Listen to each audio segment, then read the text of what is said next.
Paz do Senhor, meus irmãos. Abra sua Bíblia no livro do Apocalipse, capítulo de número 3. Nós vamos ler do versículo de número 14 ao versículo de número 22. Eu quero louvar a Deus por essa rica oportunidade de retornar à quarta região. Verdadeiramente está avivado o negócio aqui, né? Está forte. Quero louvar a Deus pela vida do reverendo José Orisvaldo, pela vida do pastor Herman, pastor Geraldo, pastor Éder, toda a coordenação, toda a diretoria da igreja. É uma honra muito grande estar aqui com vocês para ser um dos pregadores.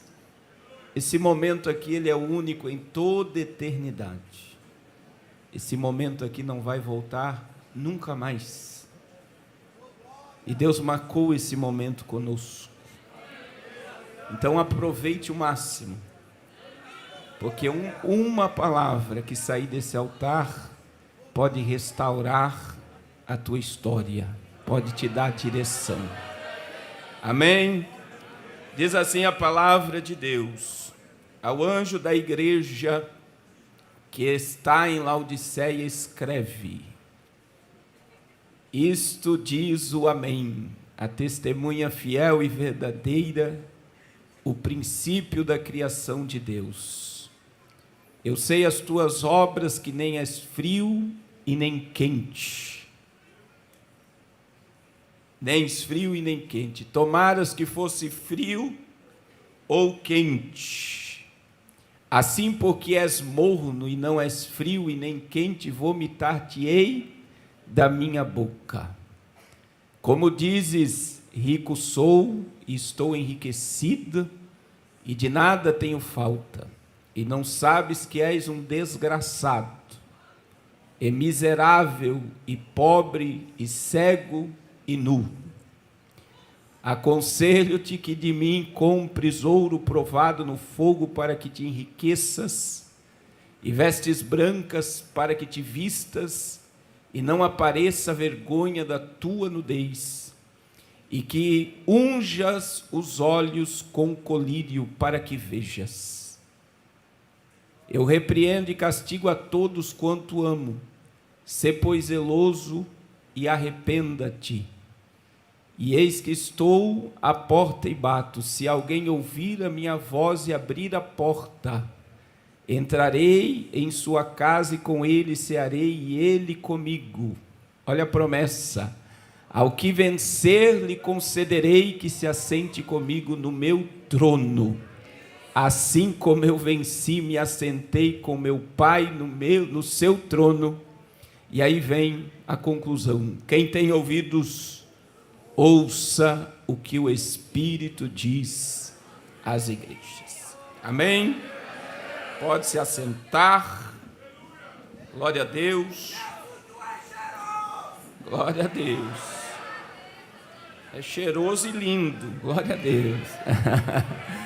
Meus irmãos, no final estará ali atrás com a irmã que vende livro, Loura. Os nossos livros, né? Só tem alguns exemplares. O tema do livro é Descomplicando o Apocalipse. Nós sabemos que existem muitos mitos em torno do livro do Apocalipse, e nós escrevemos um livro totalmente didático, com perguntas e respostas. No final de cada capítulo do livro, são 180 páginas, para você entender de uma forma clara e simples a escatologia. E eu creio que esse livro vai abrir a sua mente para estudar mais ainda sobre o Apocalipse. Adquirindo esse livro, você vai estar nos ajudando no projeto Arrependas. Nós estivemos no mês de maio na Angola, e para a glória de Deus, né, nós deixamos um trabalho lá do projeto Arrependas. É um projeto que Deus colocou no meu coração na pandemia, e hoje nós estamos auxiliando 16 pastores na Angola com $30 cada um. Parece uma coisa assim pequena quando você converte, né? Mas $30 na Angola é mais da metade do salário mínimo. O salário mínimo na Angola hoje está a $50. E nós estivemos numa cidade chamada Quimbala. Essa cidade só tem luz das 18 à meia-noite. A luz começa às 6 da tarde, meia-noite acaba a luz. E nós ficamos 5 dias nessa cidade. Eu levei para essa cidade 500 kits de escola, caneta, lápis de cor, borracha. Só que depois que eu descobri que não tinha escola para as crianças que receberam os kits, e aquilo cortou meu coração. Poucas crianças vão para a escola na Angola, porque tem muita criança. E aí Deus colocou no meu coração de abrir e construir uma escola naquele lugar. E para a glória de Deus, a prefeita, eu visitei a prefeita, ela nos recebeu, e aconteceu um milagre na vida da prefeita. Ela falou para mim e para minha esposa que ela não podia engravidar e o maior sonho dela era ser mãe. Nós oramos por ela, o que aconteceu? Ela engravidou para a glória de Deus. Sabe o que ela fez? Ela nos deu um terreno para construir a escola. Diga glória a Deus. E no mês de maio, agora eu estou indo para lá, nós vamos fazer 3 cruzadas na Angola, 3 dias cada local, e nós vamos estar indo lá no terreno orar e já comprar um material para começar essa escola. E é tudo por fé, tá? Glória a Deus. Tem pessoas que olham e dizem, meu Deus, como é que consegue? Irmãos, Deus me ensinou uma coisa muito cedo. Você sabe o que é a fé? É um cheque em branco que Deus coloca na nossa mão. Se você se movimenta pela fé, o recurso vem. E eu creio que através da oração de vocês, a ajuda de vocês adquirindo os livros, nós vamos fazer uma escola de início para 270 crianças. E eu creio que essas crianças não vão receber só o ensino de ler e escrever, mas elas vão receber o maior presente que um homem pode receber, que é Jesus. E Jesus vai mudar a vida daquela região pelo poder do Evangelho. Quem crê, diga glória a Deus. Então nos ajude, e eu convido você a acompanhar tudo isso nas nossas redes sociais. Tem muita gente que nos segue, que nos ouve diariamente em live, mas é só você ir lá no Google e colocar PR Carlos Cardoso, e você vai estar acompanhando o nosso YouTube, Facebook, Instagram, tudo isso que eu estou falando. Amém? Meus irmãos, que tema glorioso, né, para o momento em que nós estamos vivendo. Quando nós estudamos sobre a carta que foi enviada às 7 igrejas. Por que eu digo a carta que foi enviada? Porque quando nós lemos Apocalipse, capítulo 1, versículo 11, a gente vai entender que foi escrita uma carta, e isso foi o Senhor Jesus que disse a João, para enviar às 7 igrejas. E quando nós estudamos sobre essa carta que chegou às 7 igrejas, nós vemos que o autor dessa carta é o próprio Jesus. Na realidade, o Apocalipse ele é um livro tremendo de se estudar, porque o Apocalipse, muitas bíblias de estudo colocam que a autoria do livro foi de João. Está escrita em todas as bíblias de estudo. Mas muita gente não sabe que o autor do Apocalipse é o próprio Jesus. E isso está lá no capítulo 1, versículo 1, a parte A do versículo que diz revelação de Jesus Cristo. O Apocalipse, por ser o fim da história, o próprio Jesus tomou a autoria dele para nos revelar as coisas que breve irão acontecer. E como foi Jesus que escreveu a carta às 7 igrejas, Jesus escreveu essa carta debaixo de uma organização tremenda. Ele organizou a carta, da primeira à 7ª carta. E nós vamos ver a organização diante de alguns fatos. O primeiro fato é que a primeira igreja a receber a carta foi Éfeso. E Éfeso era a maior cidade e era a maior igreja. O que nos dá a entender de uma forma bem simples, que Jesus primeiro enviou a carta à igreja sede, para depois chegar nas congregações, pastor Éder. Então ele começou por cima e ele vai então dividindo e vai revelando o que está acontecendo em cada igreja. Segunda questão da organização de Jesus, que eu acho tremendo, é que ele não enviou essa carta a dirigente do ciclo de oração, ele não enviou essa carta ao líder da mocidade, ao presbitério. Jesus enviou a carta ao anjo da igreja. Ele vai enviar a carta ao anjo da igreja. E quando nós lemos o Apocalipse, você vai ver um tratamento de Cristo com o anjo da igreja. É por isso que a igreja precisa cuidar do seu anjo, do seu pastor, e a igreja precisa entender que quem trata com o pastor é o próprio Jesus. Outra questão muito interessante, quando nós lemos a organização dessa carta, nós vamos ver que Laodiceia foi a última igreja a receber a carta. E o que nos chama a atenção, que Laodiceia era a igreja que estava na pior situação. Qual foi o diagnóstico para Laodiceia? Vomitar-te-ei da minha boca. Então Jesus deixa Laodiceia por último, para receber essa carta, porque Laodiceia estava no pior estágio. Veja que é muito forte quando Jesus chama a igreja de pobre, miserável, desgraçada. Não é forte? Porque a realidade de Laodiceia precisava de um choque de realidade. Outro aspecto dentro do âmbito da escatologia, que eu acho lindo, e isso que eu vou falar aqui é uma interpretação, e muitos teólogos fogem desta realidade. Mas se você pegar um raio-x da história de cada igreja, e você colocar essas igrejas nos períodos da humanidade, ou do período da história da igreja, você vai ver que a igreja de Éfeso, a igreja de Esmirna, de Pérgamo, de Tiatira, de Serde, de Filadélfia e de Laodiceia, elas representam cada período da igreja sobre a terra.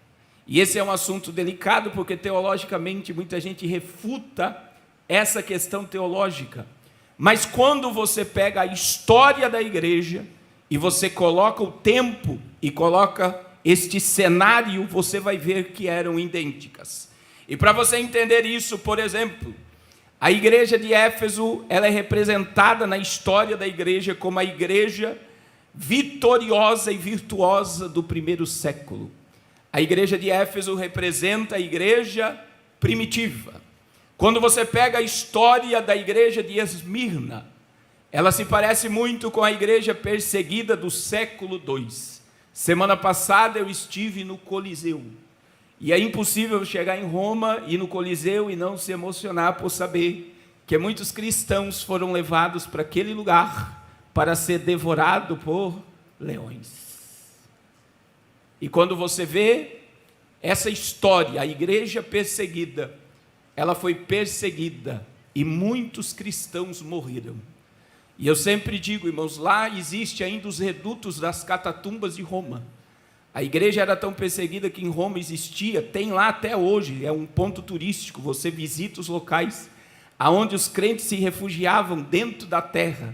Eles criaram um mecanismo e tem lugares que se parecem com igrejas e púlpitos, aonde Cristo continuou sendo glorificado, e muitos não negaram a sua fé e continuaram firmes até a morte, porque acreditaram e acreditam, a igreja perseguida, que receberá a coroa da vida. Glória a Deus. Quando você olha para a história da igreja de Pérgamo, Pérgamo representa a igreja popular do século IV e do século V. Lá em Roma também tem o Arco de Constantino, fica bem próximo do Coliseu. E você sabe que Constantino, no ano 313, ele cessou com a perseguição da igreja, e a igreja cristã fez parte do Império Romano. A unidade de política, a igreja começa no ano 313. E a história de Pérgamo, quando você estuda ela, é uma igreja popular. Por quê? Porque o imperador apoiou a igreja. e começou a se instituir templos nesse período. E então você vai ver que Pérgamo representa a igreja popular do século IV e o século V. Quando você pega Tiatira, por exemplo, e você pega o reflexo da história da igreja do século VI ao século XV, nós vamos ver a história de uma igreja que viveu quase num período de morte espiritual. Entre o século V e o século XV, nós vamos ver século VI e século XV, você vai ver que houve um período de uma apostasia generalizada, um desvio total da palavra. Começou no século VI pela questão da idolatria, acender velas para defunto, e aí a igreja foi se afastando. E ali no período do século XII ao século XV nós temos a indulgência, em que a igreja romana começou a vender o terreno no céu, que era aquele documento selado pelo Vaticano, que dizia que quem possuísse ele era digno do reino dos céus.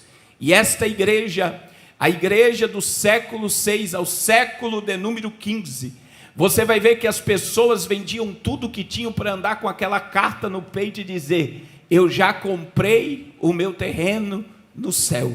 Foi neste período que surgiu os bruxos e os vampiros, em que a igreja romana ia em cidades pequenas, e as pessoas mais ricas dessas cidades moravam nas montanhas, e então a igreja dizia que essas pessoas eram vampiras e bruxas, e os próprios fiéis da igreja traziam essas pessoas para a praça pública e queimavam essas pessoas vivas, e todo o patrimônio da igreja ficava para a igreja. Quando você estuda, por exemplo, a história da igreja de Sardes, a igreja de Sardes, ela representa a igreja reformada, a igreja do século XVI, XVII e XVIII. E quando você estuda sobre a reforma da igreja, você vai ver que Deus usou 3 homens, Jerônimo Savonarola, você vai ver John Hus, e o último foi Martinho Lutero. Esses 3 padres da igreja romana revolucionaram a reforma protestante. Jerônimo Savonarola, ele começou a pregar o arrependimento do pecado. E a história de Jerônimo Savonarola diz que as pessoas traziam suas estátuas, seus deuses, e queimavam nas portas das catedrais. Jerônimo Savonarola foi morto e veio John Hus. Eles prenderam e enforcaram John Hus. E John Hus, ele profetizou a chegada de Lutero. E Lutero, querido, foi aquele que se levantou contra a indulgência, porque ele se levanta para dizer que a igreja romana anulou o sacrifício de Cristo. E foi Lutero que escreveu as 96 teses e pregou nas catedrais da igreja romana. E a maior base da tese de Lutero era: o homem não precisa mais pagar o preço pelo seu pecado, porque Jesus já pagou o preço na cruz do Calvário. E a igreja ressurgiu das cinzas, glória a Deus. Quando nós pegamos o histórico de Filadélfia, que é a igreja missionária, a igreja avivada, a igreja pentecostal, você vai ver que Filadélfia está entre o século de número 19 e o século 20. Na realidade, Filadélfia era a igreja que nós éramos. E quando você estuda sobre os grandes avivamentos que houve, você vai ver uma manifestação do poder de Deus. Eu estive em Luxemburgo e na Alemanha e eu fiquei chocado, porque os templos das igrejas estão se transformando em boates. Você tem noção, um lugar onde havia um culto a Cristo é uma boate. E o ateísmo está tomando conta dessas regiões. E veja que, quando você estuda sobre Filadélfia, Filadélfia recebeu uma promessa, e essa promessa permanece: eu pus diante de ti uma porta aberta, a qual ninguém pode fechar. Glória ao nome do Senhor. Agora compreenda que Laodiceia, a última igreja, representa a igreja do século 21. E quando nós olhamos para isso, Nós somos a geração de Laodiceia. Que período que nós estamos vivendo, em que uma apostasia generalizada está tomando o mundo, um afastamento total da verdade, e nós estamos vivendo este momento, e para nós entendermos a solução de Deus para a geração de Laodiceia, nós temos que entender qual é o problema de Laodiceia, dos dias bíblicos, e nós precisamos entender o problema de Laodiceia em nossos dias. E quando nós olhamos para a organização de Jesus, veja que quando você pega este quadro profético, você vai ver que se enquadra. Você vai ver que se enquadra. Eu sempre digo algo, irmãos, que é chocante, mas é real. Nós chegamos no triste momento que nós temos que evangelizar crentes, porque muitos crentes não sabem mais aonde vão passar a sua eternidade.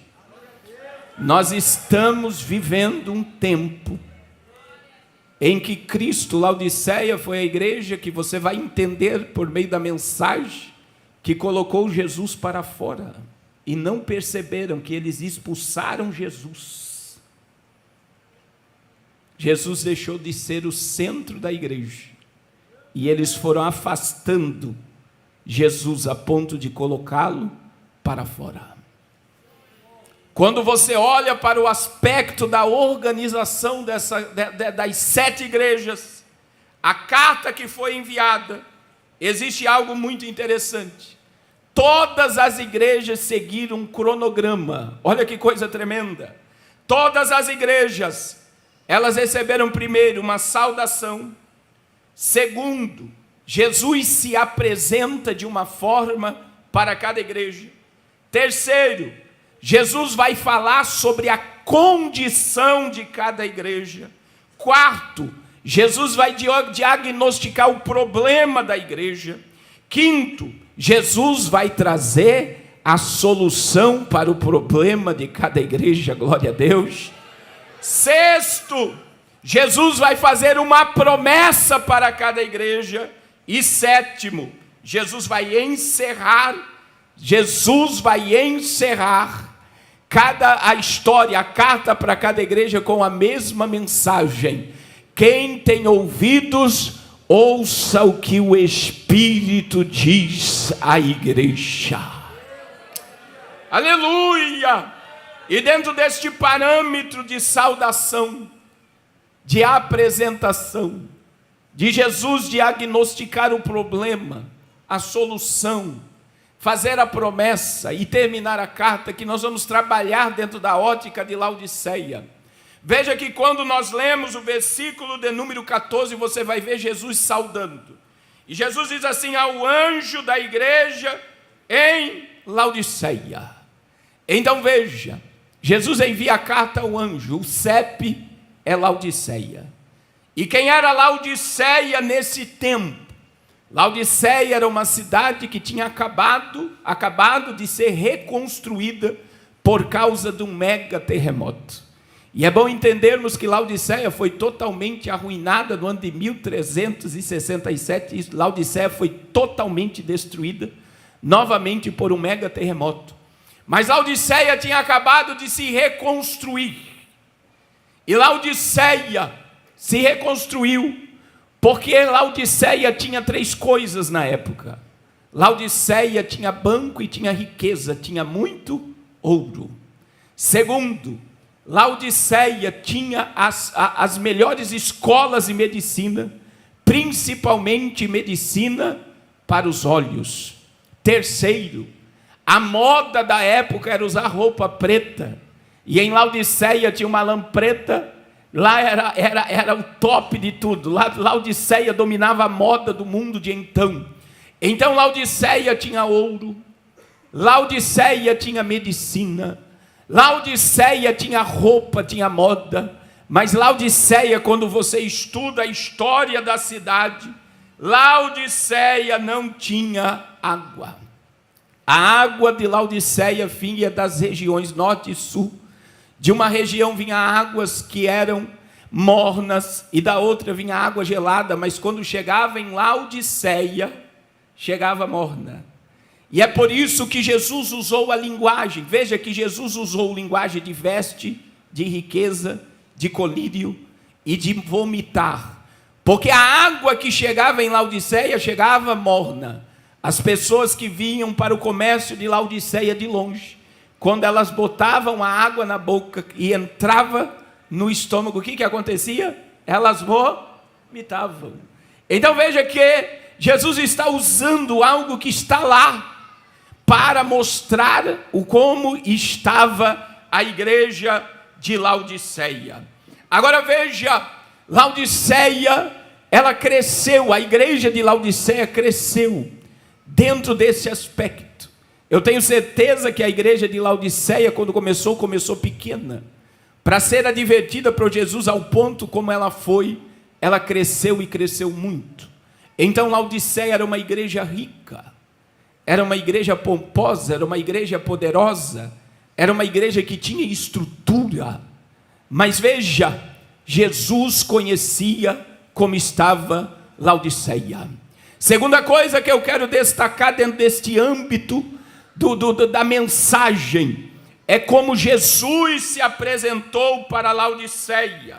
Veja que Jesus se apresenta para Laodiceia como o Amém, a testemunha fiel e verdadeira, o princípio da criação de Deus. Jesus se apresentou como o Amém. O significado da palavra Amém no hebraico é Deus é fiel. Mas o Amém é o assim seja. Mas o Amém é o fim, não é o fim, o Amém é o fim. O Amém, quando você termina uma oração, você diz o quê? Amém. Quando o pastor termina de dar a saudação apostólica, você diz o Amém. E o Amém representa o fim. E Jesus se apresenta a Laodiceia como o fim, como a testemunha fiel e verdadeira. E veja que ele coloca o Amém, mas ele coloca o princípio da criação de Deus.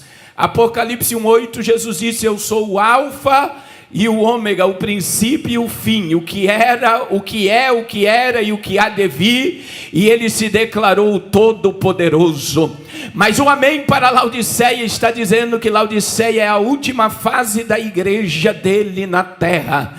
É a última fase da igreja de Cristo na terra. E talvez você diga para mim: pastor, me mostra isso na Bíblia. É muito simples. Quando você lê o capítulo 4, versículo 1, você vai ver que do capítulo 4 ao capítulo de número 19 do Apocalipse, são 15 capítulos, pastor Geraldo, você não vê mais a igreja na terra. A igreja não estará na terra do capítulo 4 ao capítulo 19. Por quê? Capítulo 4, versículo 1. Olha o que João vai escrever. Depois dessas coisas. O que o texto está nos ensinando? Que algo aconteceu antes de João começar a escrever o capítulo 4. E é aqui que dentro do dispensacionalismo clássico nós aprendemos que o evento do arrebatamento acontece aqui. Porque a igreja não entrará em juízo. Versículo, olha lá: eu olhei e eis que estava uma porta aberta no céu. Agora olha o que Jesus disse: e a primeira voz que como trombeta ouvira falar comigo disse: sobe aqui e mostrar-te-ei as coisas que depois dessa deve acontecer. Sabe quando você entende a Bíblia dentro desse parâmetro, Jesus está dizendo: acabou a história da minha igreja, só que agora eu vou mostrar para você, João, o que vai acontecer com a terra depois da minha igreja ser arrebatada. E veja que Jesus vai revelar no capítulo 4 e capítulo 5, pastor Herman, Jesus vai revelar a sala do trono. Mas Mas capítulo 6 ao capítulo de número 19, Jesus vai revelar que virá sobre a terra após o arrebatamento 7 selos, 7 trombetas e 7 taças da ira de Deus. A igreja só vai voltar à terra na batalha do Armagedon ao lado de Jesus. Compreenda, querido, a igreja não entrará em juízo. Apocalipse capítulo 3 versículo 10: como vocês guardaram a palavra da minha paciência, também eu te guardarei da hora da tentação que há de vir sobre todo mundo, para tentar os que habitam na terra. Noé não entrou no juízo, Noé entrou na arca. Para o fogo descer em Sodoma e Gomorra, Ló teve que sair de lá. E para a ira de Deus vir à terra, a noiva de Cristo vai ser tirada. Orebacando remai, o amém está dizendo: você não vai provar a morte física. Nós iremos a prejuízo para as funerárias. Não vai ter culto fúnebre para o teu corpo, porque eu tenho uma convicção na minha alma. Eu prego para a igreja que não vai provar a morte física. E se você crê que vai ver Jesus como ele é, abra a tua boca e dá glória ao Rei nesta noite.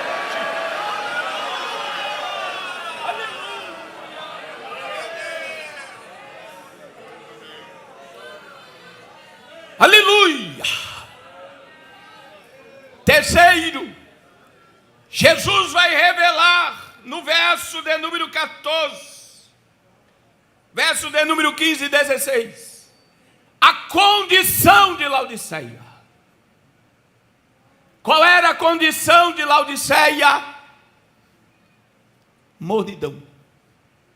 Mas veja que o texto começa, versículo de número 15: eu conheço as tuas obras.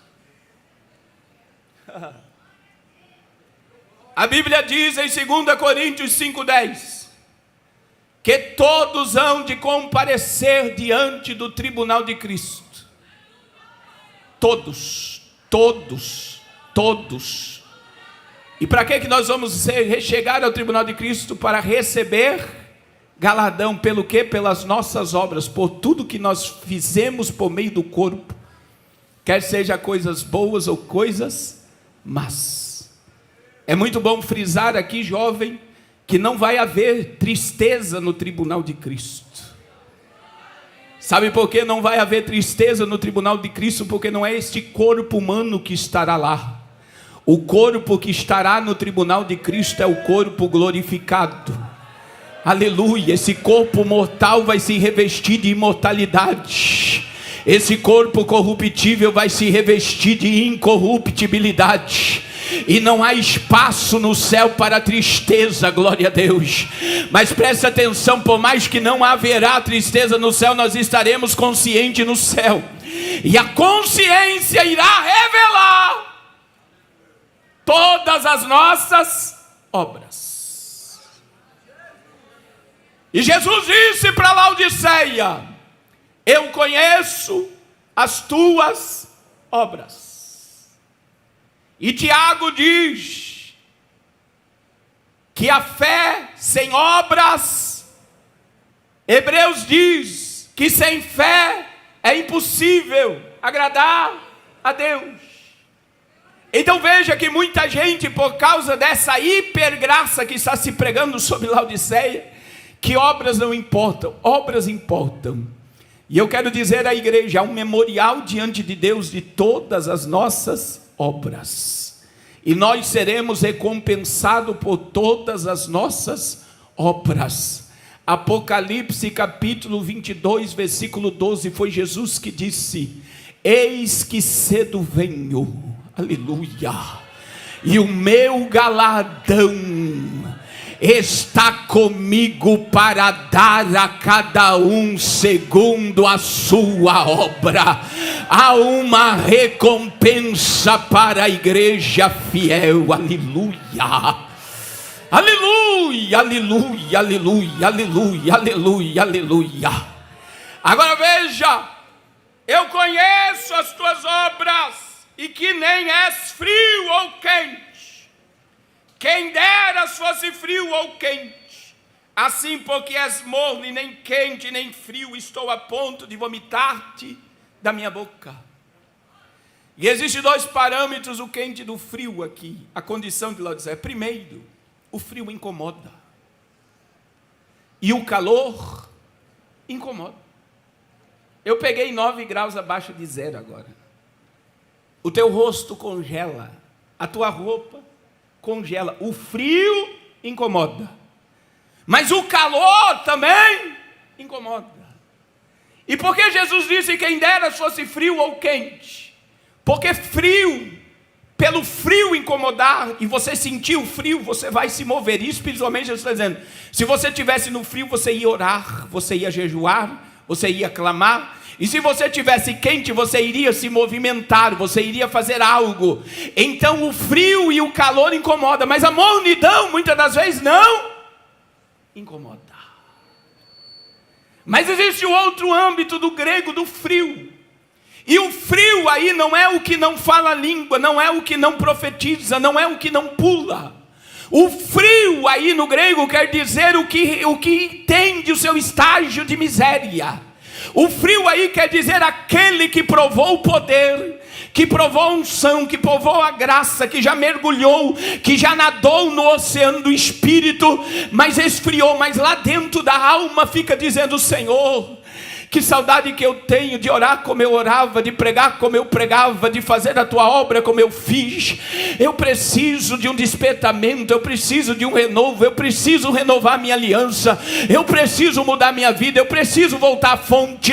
O frio reconhece o seu estágio de miséria, e eu sei que tem muito frio aqui que vai acordar nessa noite.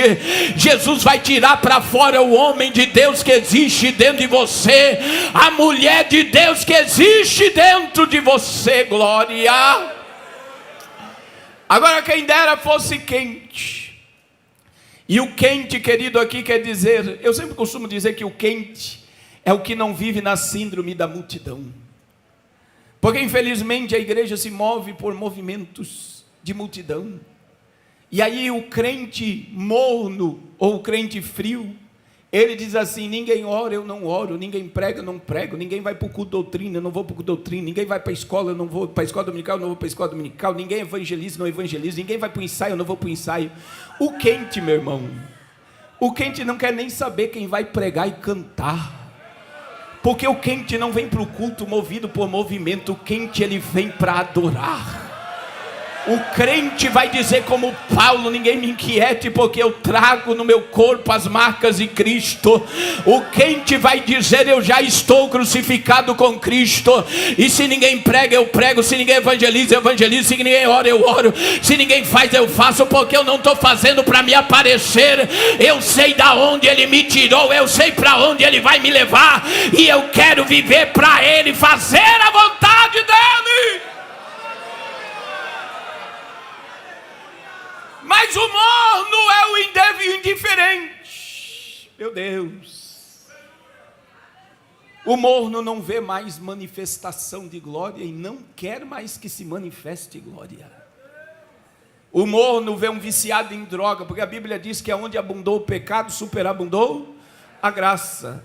Não adianta qualquer pessoa que vem do pecado, meu irmão, quando ele entra na igreja, ele quer orar, ele quer jejuar, ele quer pregar, ele quer evangelizar, ele quer se envolver, ele quer mergulhar, porque é uma hipergraça. Essa é a verdadeira hipergraça que abundou na vida do pecador. E aí olha o morno dentro da igreja. Eu já vi muito isso. Isso é só fogo e palha. O morno não acredita mais.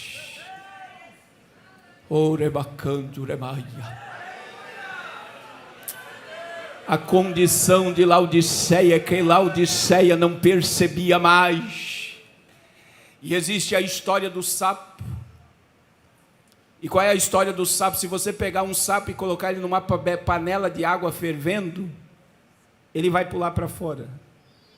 Mas se você pegar um sapo e colocar ele dentro de uma panela com água fria e ligar a água, ele vai morrer cozido e não vai perceber. Laodiceia estava cozinhando e não estava percebendo. E tem muita gente que não percebe mais a mornidão que está vivendo. Alabacanjo, glória ao nome de Jesus. Paulo disse em Romanos 13:11: digo isso conhecendo o tempo, que já é hora de despertarmos do sono, porque a nossa salvação está mais perto de nós agora do que quando aceitamos a fé. Mas veja que Laodiceia estava numa condição de morna, mas aí vem o problema de Laodiceia. E o problema de Laodiceia está no versículo de número 17. Olha lá o verso de número 17. Esse é o grande problema. Como dizes, rico sou, estou enriquecido, e de nada tenho falta, e não sabes que. Eu vou parar no não sabes que. A gente diz que o pior cego é aquele que não vê. Não é isso que a gente diz? Mas o pior cego é o que está cego e não sabe que é. Laodiceia não sabia. Laodiceia não sabia. Oh Espírito de Deus. O que Laodiceia não sabia? Laodiceia não sabia que ela era pobre. Olha lá, ela se dizia rica, abastada, mas não sabia que era desgraçada, miserável, pobre, cega e nu. Quando você olha para a igreja de Esmirna, a igreja de Esmirna era pobre financeiramente, mas Jesus disse o que para Esmirna? Tu és rica. Laodiceia era rica financeiramente, mas aos olhos de Jesus, Laodiceia era pobre. Mas compreenda que quando você vai ver o problema de Laodiceia, você pode ligar o problema ao nome. Porque Laodiceia vem de Lau e de Ceia. Lá o povo, de Ceia governa o direito. Para entender, igreja governada pelo povo. E sabe qual é o problema dos nossos dias? Para entendermos a solução, temos que entender o problema. É que nós estamos vivendo num tempo de uma apostasia, em que os líderes religiosos e os pregadores desta nação não falam mais o que o céu quer falar, porque eles querem agradar o povo.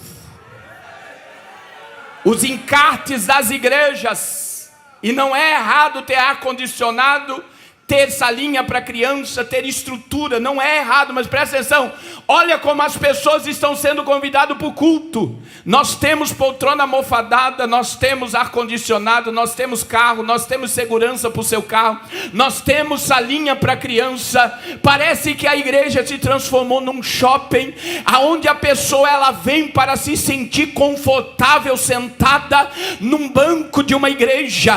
E biblicamente, meu irmão, a igreja ela não foi instruída e levantada por Cristo para fazer ou falar o que o povo quer ouvir. A igreja foi levantada para ouvir o que o céu quer dizer. E sabe qual é o problema da geração de Laodiceia, que é a nossa geração?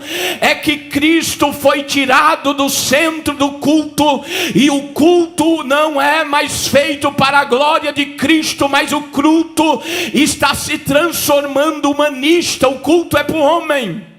E quando você olha para os sermões que estão sendo pregados nos altares do sistema religioso dos nossos dias, Deus vai te dar vitória, o milagre vai acontecer, a porta vai se abrir. Tudo isso é uma consequência do Evangelho.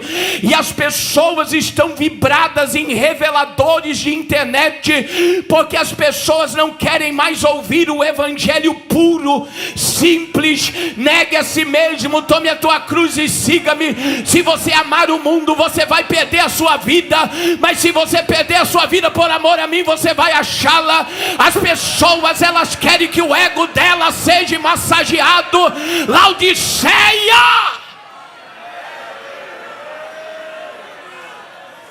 ela se afastou tanto que colocou Jesus para fora. E veja que o apóstolo Paulo disse em 1 Timóteo capítulo 4, versículo 1. E veja que Paulo está falando sobre o estágio de Laodiceia, porque Paulo está dizendo sobre os últimos tempos. E ele vai dizer, mas o Espírito expressamente diz que nos últimos tempos apostatarão alguns da fé, dando ouvidos a espíritos enganadores e a doutrina de demônios. Agora presta atenção. Espíritos enganadores, ensino de espírito enganador não é o que as escolas de samba fizeram. Porque as escolas de samba esse ano abriram para quem eles trabalham. Eles mostraram a entidades que estão sendo invocadas para vir para a terra durante o período do carnaval. Eles revelaram que o carnaval brasileiro está ligado às religiões afro. Eles revelaram isso publicamente em tudo que você vê, em todas as entidades que estão sendo invocadas e adoradas nos sambódromos dessa nação. Mas isto não é apenas doutrina de demônio. Quando você estuda sobre doutrina de demônios na Bíblia, é tudo que alimenta a carne humana. E veja que Paulo, ele está falando do afastamento da verdade, porque a carne do homem está sendo alimentada. Oh meu Deus! E nós estamos vivendo este momento, que tem jovens que estão vendendo suas fotos seminuas e dizendo-se evangélicas. Existe pessoas no sambódromo dançando diante das entidades e se dizendo evangélico. Existem vários artistas, cantores sertanejos que estão lá cantando para uma multidão de pessoas que está bebendo e se embriagando e se dizendo evangélico. E sabe o que acontece? A igreja não percebe por quê? Porque as verdades que eram para ser faladas deixaram de ser faladas. E então automaticamente quando Cristo ele deixa de ser entronizado como o centro do culto, e o homem passa a ser o centro do culto, automaticamente a riqueza espiritual sai, a vestimenta espiritual sai, a visão espiritual sai. Só que o pior é que Laodiceia, veja que Jesus disse, vocês não sabem o estágio de miséria que vocês estão. E nós estamos vivendo este mesmo tempo. Eu preguei numa igreja no interior de São Paulo, e quem me levou nessa igreja não era a Assembleia de Deus, deixar frisado aqui, foi o vice-presidente do ministério. Depois do culto, ele falou, pastor, eu acho que eles vão me destituir do meu cargo, porque os jovens da nossa igreja estão indo para a balada. Os churrascos do membro da nossa igreja está tendo cerveja, bebida. Não há mais diferença, uma mega igreja. Eu preguei em Vila Velha, num grande ministério. E estava lá o primo do pastor, esse eu vou dizer o nome da igreja batista, em Vila Velha. E estava o primo do pastor. E ele foi jantar conosco, e o primo do pastor é pastor da maior igreja de células de Vila Velha. Domingo, eles têm 4 cultos. E aí ele me ouviu pregar sobre o Apocalipse. Na mesa do jantar, ele olhou para mim e falou, pastorzão, tudo que o senhor prega é verdade e eu creio assim, mas o meu povo não aguenta comer um alimento desse. Você sabe o que é isso? Que tipo de comida esse povo está comendo. É uma graça sem graça. E sabe o que acontece em nossos dias? Nós estamos vivendo este momento em que a pureza do Evangelho está sendo arrancada do Evangelho. Nós chegamos no triste do momento do Evangelho sem Cristo, sem cruz, sem juízo, sem arrependimento. E compreenda, querido, que nós estamos vivendo um momento desafiador. 2023, o Papa Francisco. E aí, o que eu vou falar aqui? Eu posso falar porque os próprios padres e o clero da Igreja Católica está falando o que eu estou falando. No mês de outubro, há uma reunião do clero. O que o clero faz? Eles decidem como será o próximo ano da Igreja Romana. Em outubro de 2023, o Papa Francisco disse: não é os bispos, arcebispos que vão decidir o futuro da igreja. Quem vai decidir o futuro da igreja será o povo. Ele tirou o poder do sacerdote e deu o poder ao... O que aconteceu depois disso? A Igreja Romana liberou a bênção sobre casais do mesmo sexo. E a maior aberração foi agora, que agora um padre pode se declarar homoafetivo. Porque o homoafetivo é o que não pratica a homossexualidade. Pastor Carlos, o que isso tem a ver? Laodiceia, quem é que quis isso? O povo. E um paredão de proteção caiu. E nós estamos vivendo no meio gospel aberrações. Nunca se viu tanta teologia inclusiva nos altares.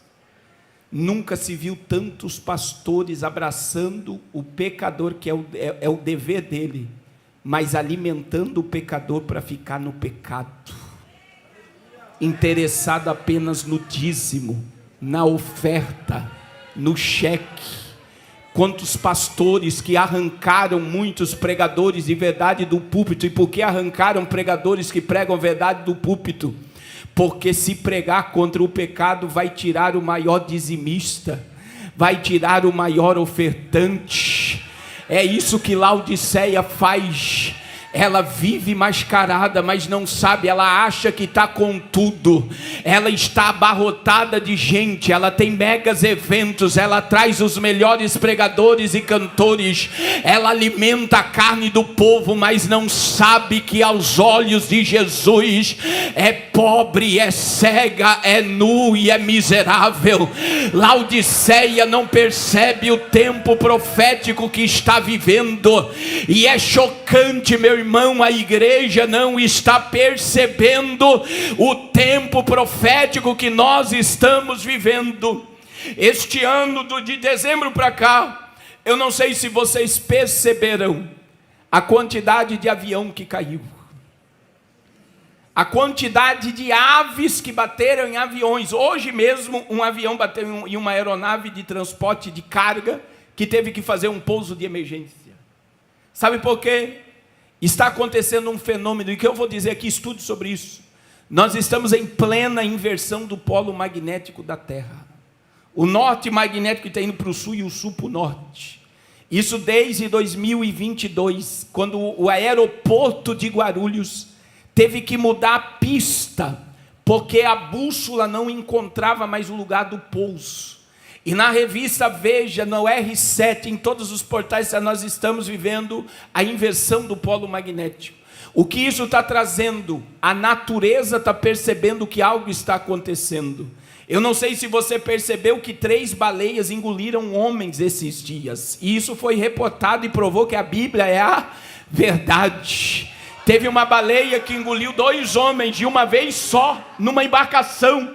E quando você olha isso, você vai ver as aves estão desgovernadas pelo céu, milhares de peixes estão aparecendo mortos, as baleias e os tubarões estão fazendo gestos ou coisas desgovernadas como não é normal.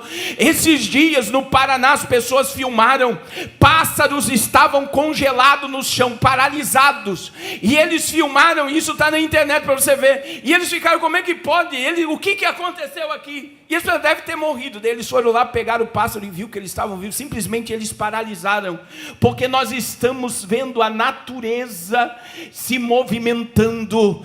E preste atenção com Joaditas, a inversão do polo magnético, ela está na Bíblia.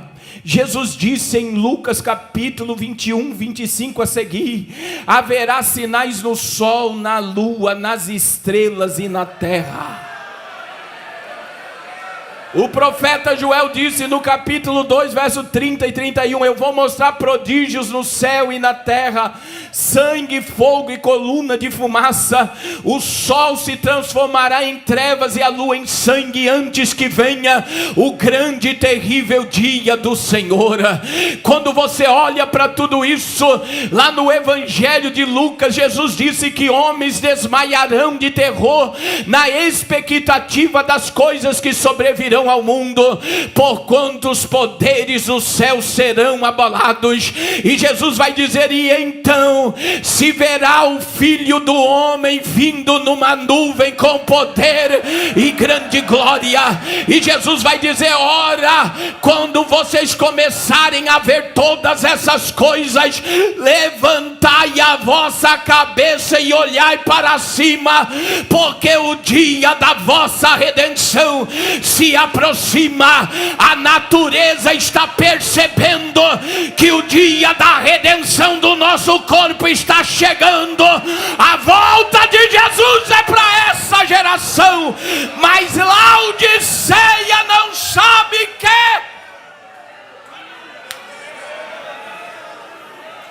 Laodiceia não percebe. A ira de Deus se aproxima. Veja o que diz o profeta Jeremias no capítulo 8 e no verso 7.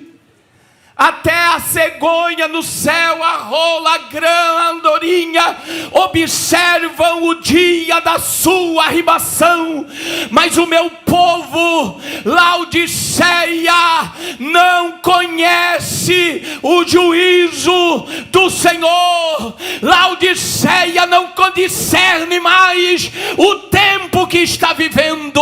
Laodiceia não sabe que. E sabe qual é o problema, irmãos? A entrada de Donald Trump agora na América trouxe uma falsa sensação de paz e segurança. Veja que Donald Trump nem entrou na Casa Branca, o Hezbollah recuou, a Síria foi destruída, o Hamas fez um acordo de paz, a Rússia, a China, até a Venezuela falaram que desejaram a Donald Trump que ele trouxesse paz e prosperidade sobre a terra. Donald Trump, ele voltou para a Casa Branca, meu irmão, sabe para quê? Para o terceiro templo ser erguido em Israel. Toda a ligação de Trump é ao Estado de Israel. No primeiro mandato, Donald Trump, ele devolveu Jerusalém como a capital indivisível de Israel.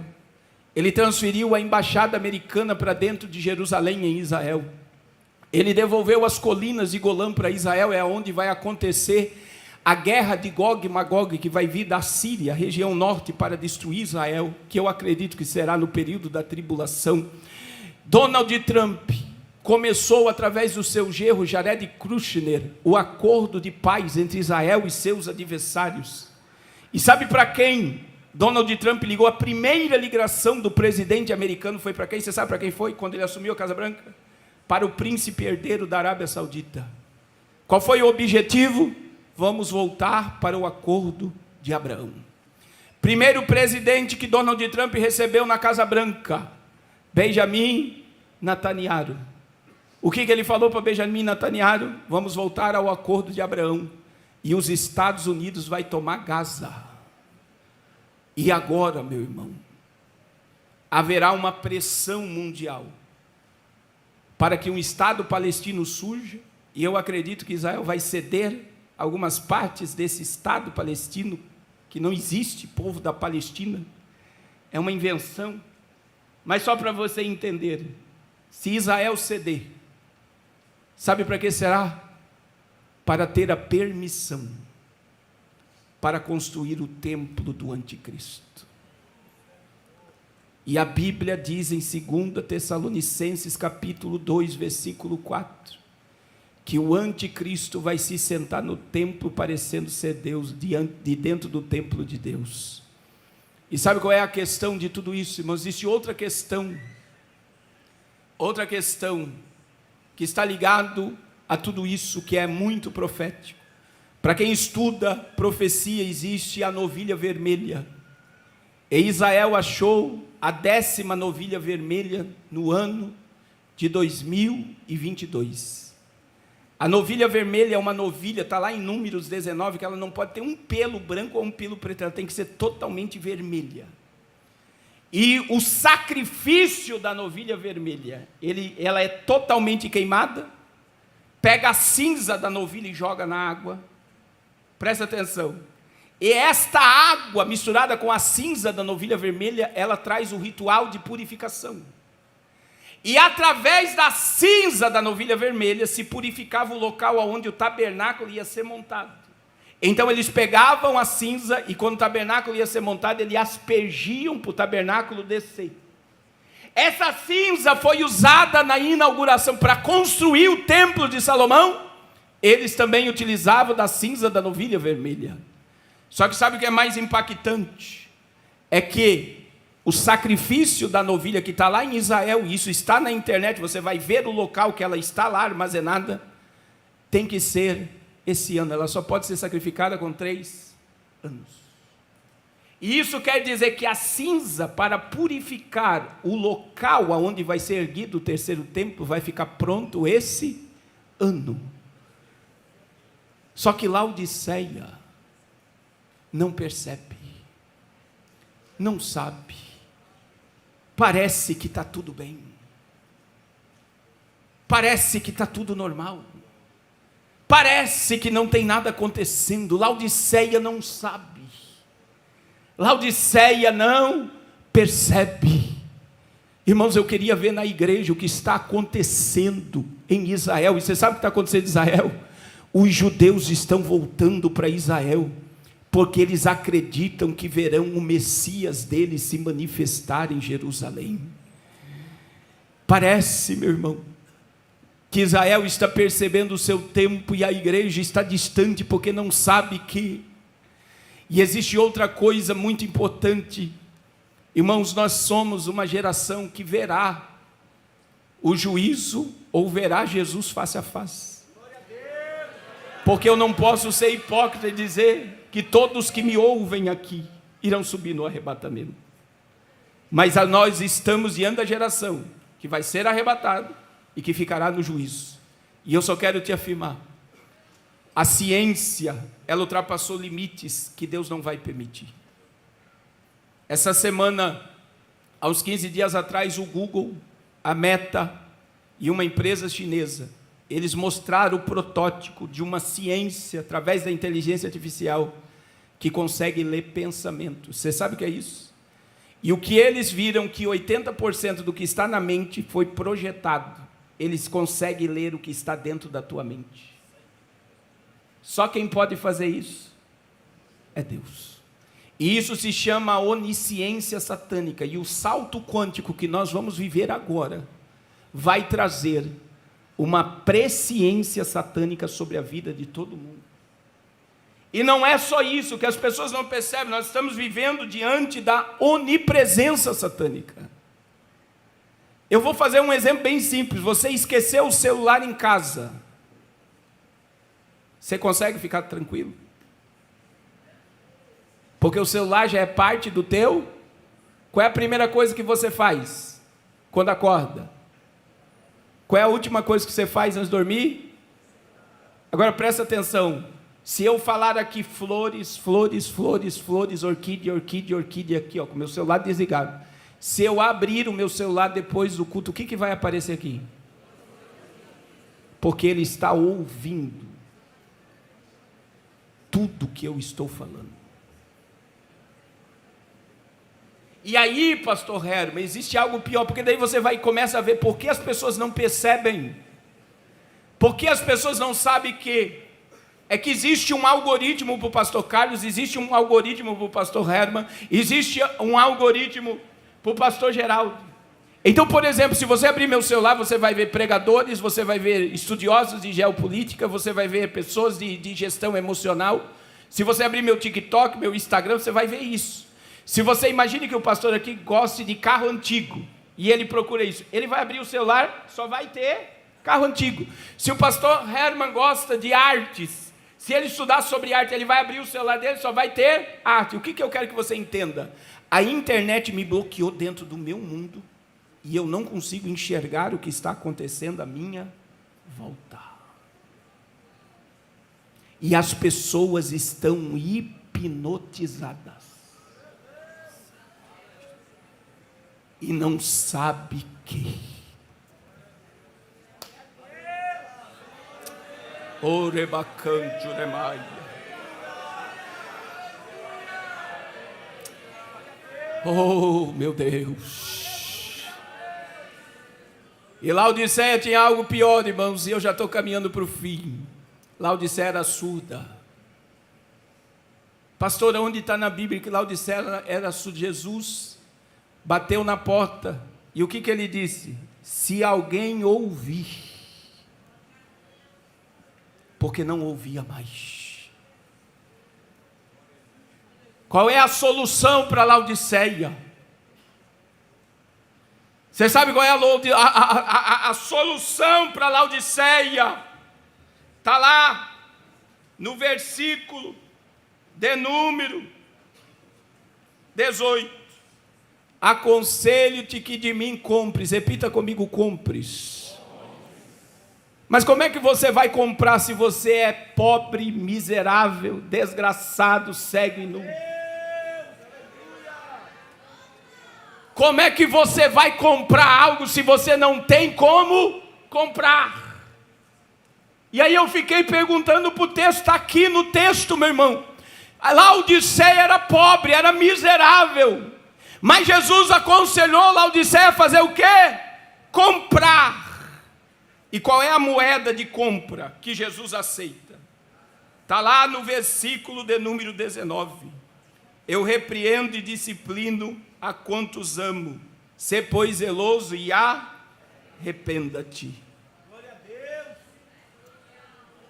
A solução para Laodiceia é um batismo de arrependimento profundo dos seus pecados. Atos dos Apóstolos, capítulo 3, versículo 19. Levanta a mão com Joaditas. Atos capítulo 3, versículo 19. Convertei-vos e arrependei-vos, para que sejam apagados vossos pecados, e venham assim os tempos de refrigério pela presença do Senhor. Querido, você tem que compreender que a moeda de compra é arrependimento, para você ter ouro refinado no fogo, para você voltar a ter veste branca, para você voltar a enxergar o mundo espiritual. A igreja precisa se humilhar, se arrepender, colocar a boca no pó e declarar novamente a dependência do céu.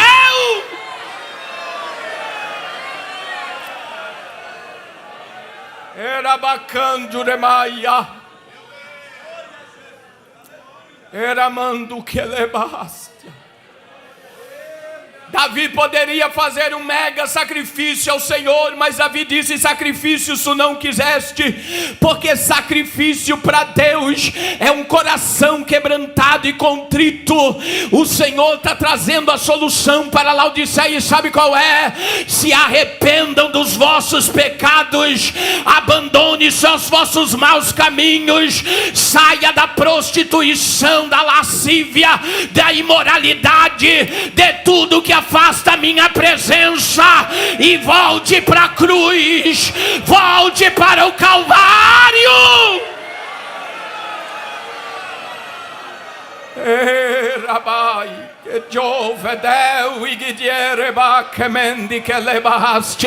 Você vai sair desse calabouço espiritual hoje. Você vai abrir a porta para ele entrar hoje. Você vai voltar a ter comunhão com ele hoje. Agora compreenda, querido, só vou citar aqui primeiro, ouro refinado no fogo. Quando nós lemos 1 Pedro capítulo 1, versículo 7, o apóstolo Pedro, ele vai comparar a fé a algo mais valioso do que o ouro. E sabe o que é o ouro refinado no fogo? É a fé pura e genuína. Para que a prova da vossa fé muito mais preciosa do que o ouro que perece. E sabe o que o Senhor quer devolver para a sua igreja nesses dias? A solução para a Laodiceia é um mergulho novamente às Escrituras. Aleluia. Meu irmão, Laodiceia não recebeu nenhum elogio, porque Laodiceia não tinha compromisso mais com a verdade da palavra. E eu quero dizer que nesse conjuade, o Senhor está levantando uma geração que não vai viver por vista, não vai viver dependente de milagre. O Senhor vai gerar em você uma fé pura, porque vós, levanta a tua mão, João 15:3, vós já estáis limpos pela palavra que vos tenho falado. João capítulo 17, versículo 17, Jesus orou e disse: Pai santo e justo, santifica-os na verdade, a tua palavra é a verdade. Nessa noite eu quero te dizer que o Senhor vai eliminar todo o veneno pelo poder da palavra. A palavra vai refinar a tua fé, e você vai dizer como Paulo: nem a morte, nem a vida, nem o presente, nem o porvir, nem a fome, nem a perseguição, nem a espada, nem o perigo, nada me separa do amor de Deus.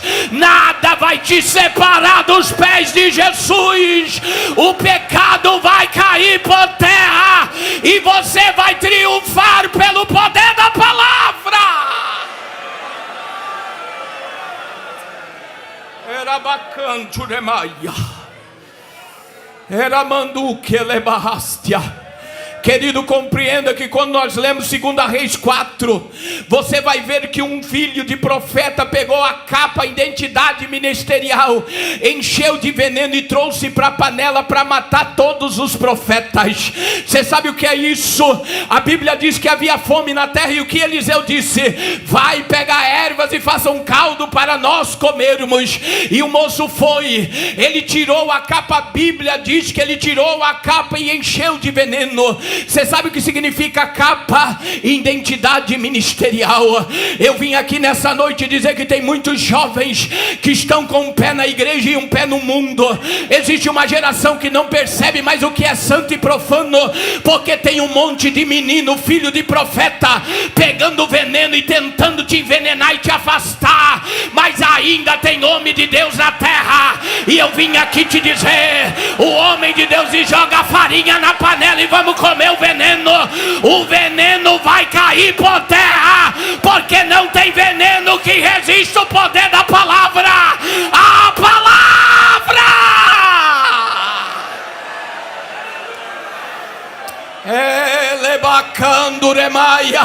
Levanta a tua mão que eu vou profetizar. Tem dois dons do Espírito sobre a noiva: o dom da palavra da ciência e o dom da palavra da sabedoria. E o céu te encherá de abundância de palavra, e você não vai mais ser envenenado, mas você vai alimentar a terra pelo poder da palavra. Eu profetizo que o Senhor levanta uma geração de pregadores com compromisso com a verdade, e você não vai se prostrar diante do que a multidão quer, porque você vai obedecer o céu.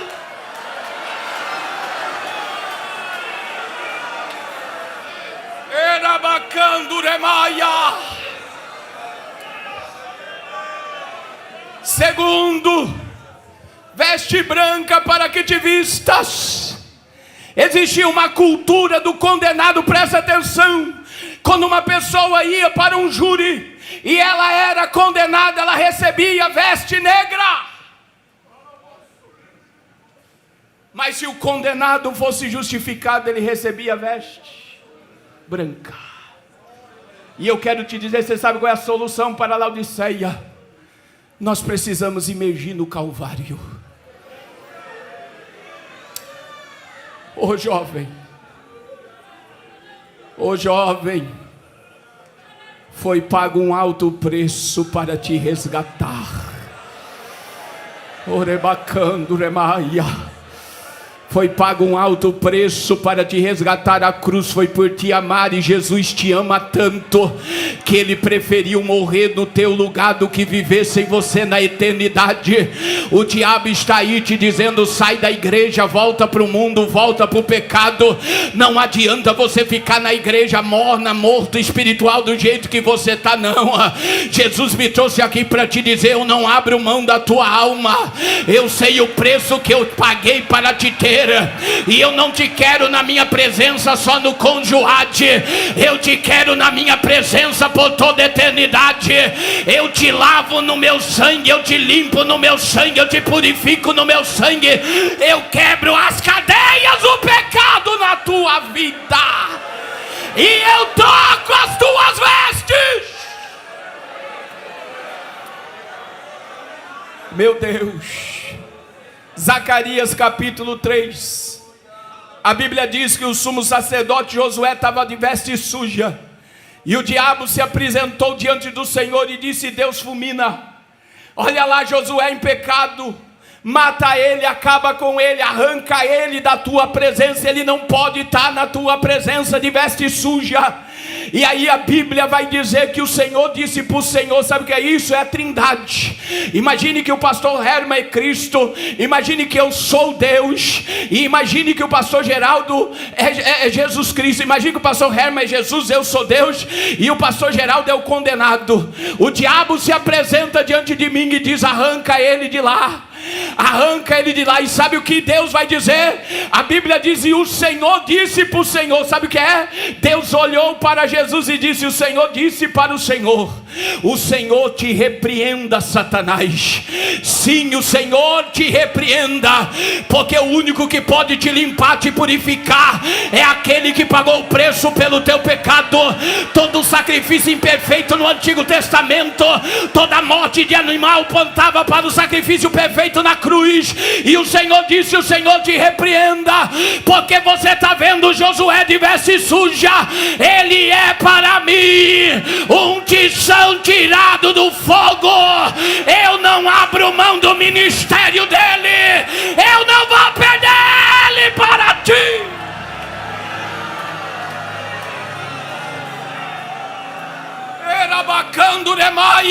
Você chegou aqui de veste suja, e sabe o que vai acontecer? Aconteceu o que aconteceu em Zacarias 3, pastor Éder. O Senhor chamou um anjo e diz: vai lá no cabideiro celestial, no armário celestial, e pega a veste branca. Pega a veste branca e desce na terra.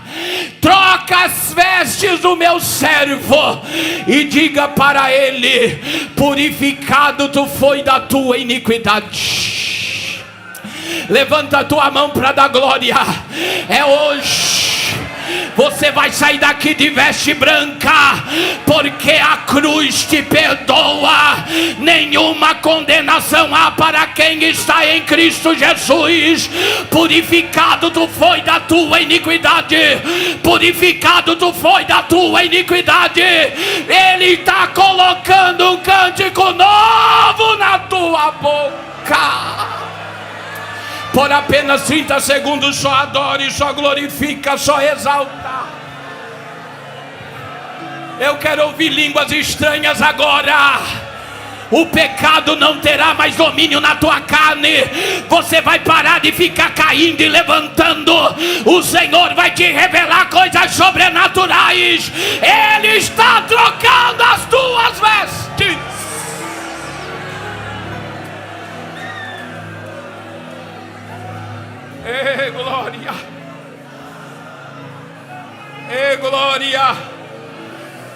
Glória, solta a rajada de língua, solta.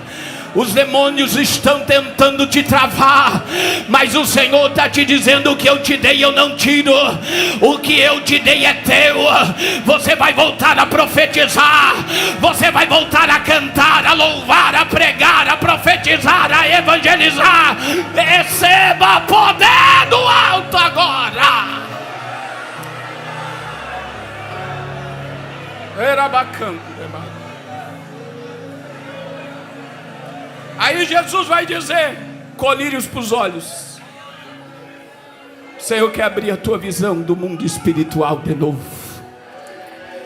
Oh glória, oh glória, oh glória. Eu estou sentindo uma graça de Deus. Tem laços e mortes sendo quebrado aqui.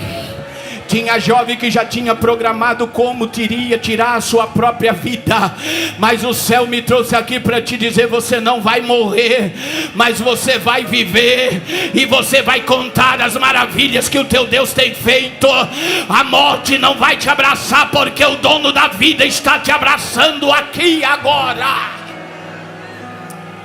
Era bacana, e que me narraste. Tem laços e mortes sendo quebrado nessa noite, neste lugar.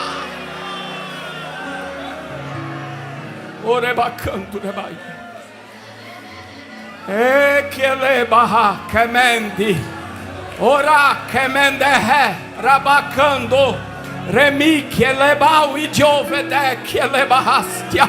Tem mistério de Deus descendo na casa.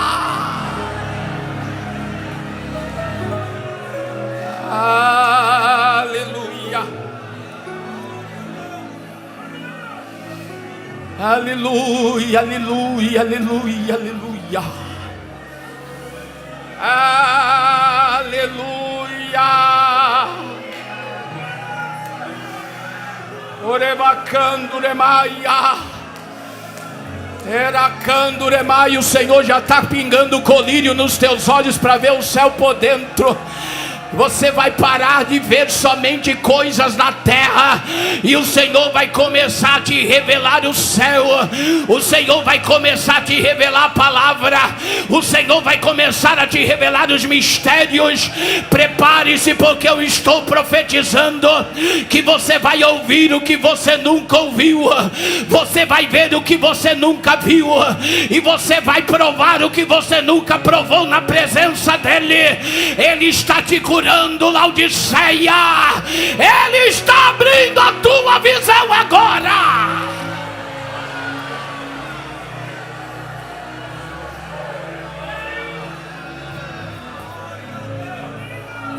Oreba keleba. Erabacanto remai. Fique de pé dando glória. Oh, rebacando remaia.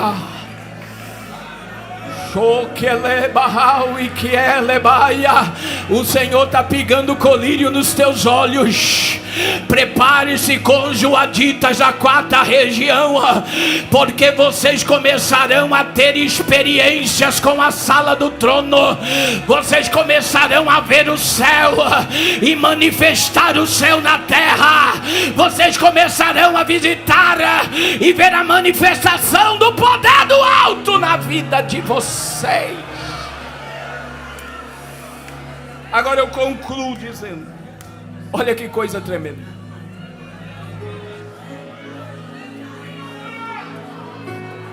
Jesus convidou Laodiceia para abrir a porta, porque quem se assenta com Jesus na mesa vai ter o direito de se assentar com Ele no trono da glória. Eu vou repetir: quem abre a porta para sentar com Jesus na mesa da comunhão vai ter o direito de se assentar com Ele no trono dele. Urabacando remaia. Glória.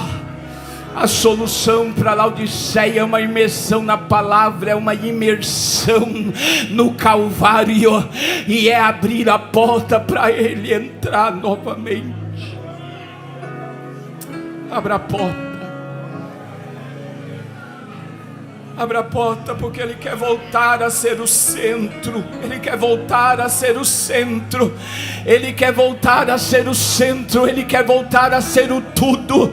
Ele quer voltar a ser a adoração perfeita dos teus lábios. Ele quer voltar a restaurar a tua vida, para que através de você muitas vidas sejam restauradas. Eu quero orar nessa noite. E eu quero perguntar: cadê o primeiro pródigo, a primeira alma, para voltar para Jesus agora? Corra. O sinal de você vir para Jesus é você abrindo a porta para ele entrar. Cadê a primeira alma para Jesus nessa noite? Vai dando glória, porque Deus tem mistério para nós aqui nessa noite ainda. Abra a porta, filho pródigo, agora venha, venha, venha, venha. Já está vindo, já está vindo. Cadê a segunda? Venha, venha, venha, venha. Lá na galeria, lá do lado de fora, onde estiver, olha as almas vindo. Enquanto elas vêm com joado e vai dando glória, a dupla de 5 prepara um louvor aí. Orebacando, remaia. Venha, venha, venha. Venha, venha, venha, veja, já vem sendo renovado. Já está aqui sendo renovado pelo poder da palavra. O teu lugar é na presença dele por toda a eternidade. Saia da onde você está, filho pródigo. Saia da onde você está, pecador.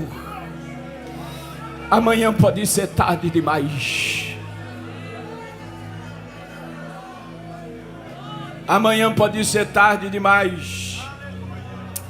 Amanhã pode ser tarde demais.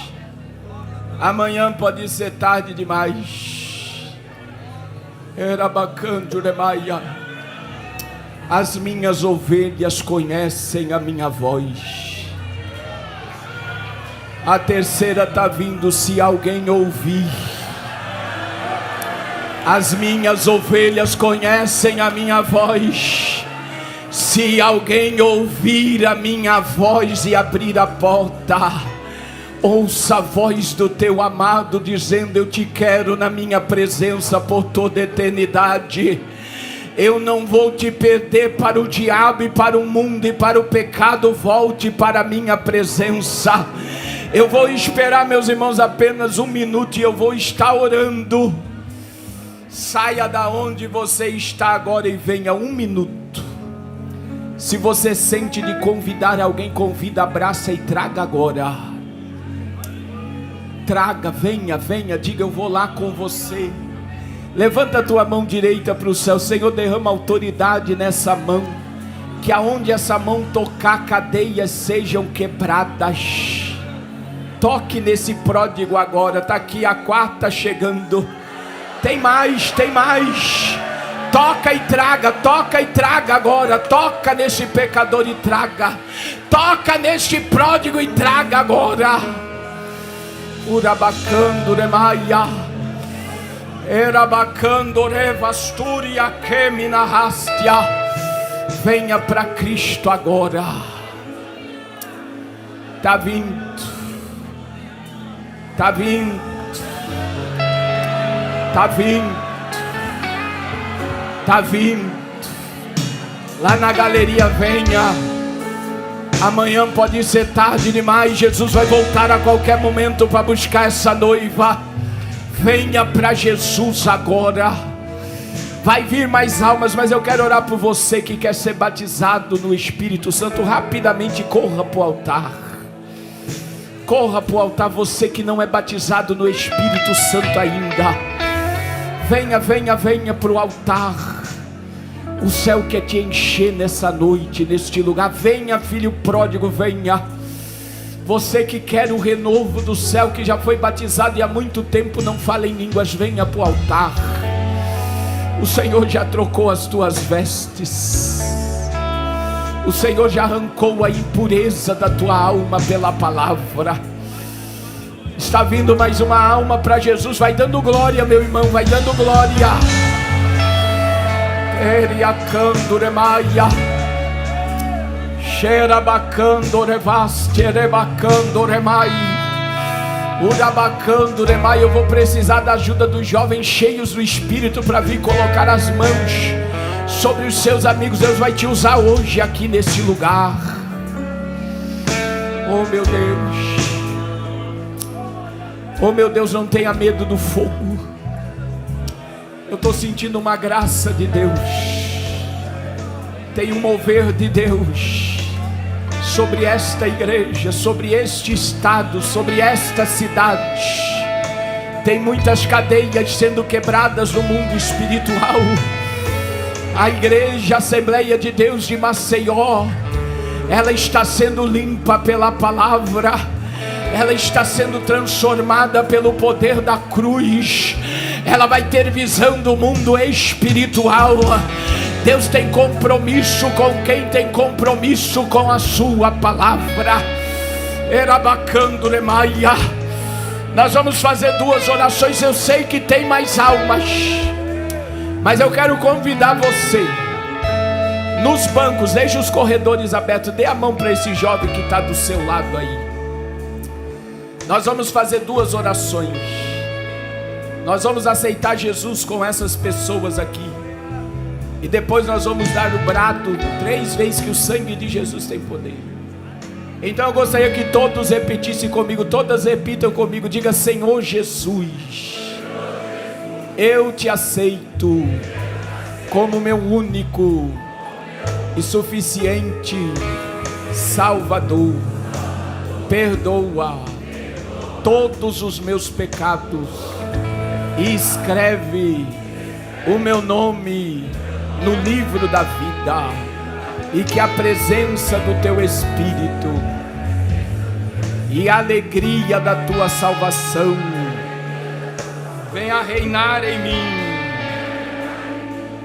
Agora você vai dar o brado comigo. Diga a primeira vez, diga: o sangue de Jesus tem poder.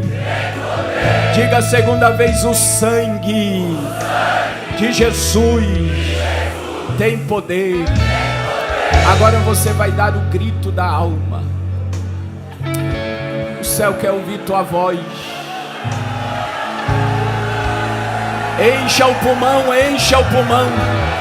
E após o grito você só vai adorar.